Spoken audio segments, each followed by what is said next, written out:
பார்த்தவர்கள் தான். 21 பரிசுகள் கொடுக்கிறோம் என்றார் ஸ்டாலின். நம்முடைய தாய்மார்களும் கருணாநிதி மறைந்து விட்டார், திமுக திருந்து விட்டது போல் தெரிகிறது, ஸ்டாலின் நல்லாட்சி தான் தருவாரோ என்று நினைத்து 21 பொருளை வாங்க போனார்கள். போய் வாங்கிட்டு வந்து பார்த்தா வீட்டுல வச்சு என்னன்னா 17 தான் இருக்கு. என்னடா 17 தான் இருக்குன்னு போய் கேட்டா அவன் சொல்றான் பையி. சரி பைய ஒண்ணு சேர்த்துனாலும் 18, மீதியை காணமே. அவன் சொல்லுகிறான் பையுக்கு 2 கைப்பிடி. சத்தியம். மக்கள் பணத்தை எப்படி எல்லாம் சுரண்டி கொழுக்க வேண்டும் என்பதை விஞ்ஞான பூர்வமாக சிந்தித்து கொள்ளையடிக்கிற கேடுகட்ட கூட்டம் இந்த ஆண்டு சொல்லுகிறான் 3000 ரூபாய் கொடுத்து விட்டேன் என்று. என் அன்பு மக்களை நான் உங்களுக்கு சொல்லுகிறேன், 2022ஆம் ஆண்டு திமுக ஆட்சிக்கு வந்து 2 ஆண்டுகள் கூட நிறைவு பெறாத நிலையிலே அன்றைக்கு நிதித்துறை அமைச்சராக இருந்த பிடிஆர் பழனிவேல் தியாகராஜன் ஒரு செய்தி சொன்னார். ஸ்டாலினுடைய மகனும் மருமகனும் 2 பேர் மட்டும் சேர்ந்து 2 பேர், உதயநிதி ஸ்டாலினும் சபரீசனும் 2 பேர் சேர்ந்து 30,000 கோடி ரூபாய் கொள்ளையடித்திருக்கிறார்கள் 2 ஆண்டு காலத்தில்.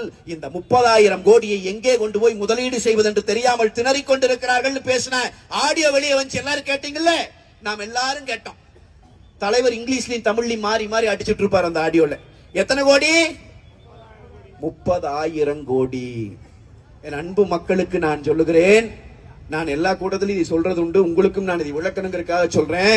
கோடி கோடின்னு திமுக காரனை பத்தி நம்ம சொல்ற போதெல்லாம் நம்ம மக்கள் சாதாரண நினைச்சுக்கிறான், ஏதோ கோடி திருடி இருப்பான் போல.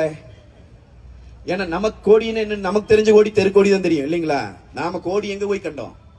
அதையும் தாண்டி வச்சுன்னா செத்தா போடுவான், பிறந்து விட்டு கோடி புகுந்து விட்டு கோடி. அந்த கோடி தான் நாம கண்ட கோடி. நான் சொல்லுகிற கோடி அந்த கோடி அல்ல.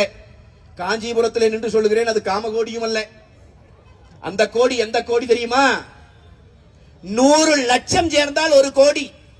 அதுபோல 1 கோடி, 10 கோடி, 100 கோடி, 1000 கோடி, 10,000 கோடி, 30,000 கோடி. 2 பேர் 2 வருஷத்துல. நான் சொல்றேன், இந்த 30,000 கோடி ரூபாய் பணத்தை 500 ரூபாய் நோட்டா மாத்தி ஒரு ரூம்குள்ள 25 வயசு பையனை விட்டு என்றான்னு சொன்னா எண்ணி முடிக்கிறதுக்குள்ள வயசாய் சேர்த்துருவான். அவ்வளவு பெரிய தொகை 2 வருஷத்துல அடிச்ச தொகை.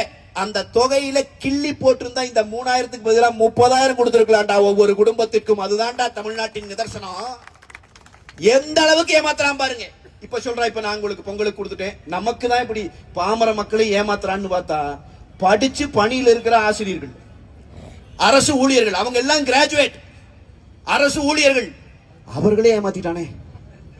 அவர்கள் எங்களுக்கு நீ தேர்தல் வாக்குறுதியில் சொன்னது போல பழைய ஓய்வூதிய திட்டத்தை கொடுன்னு போராடுறாங்க.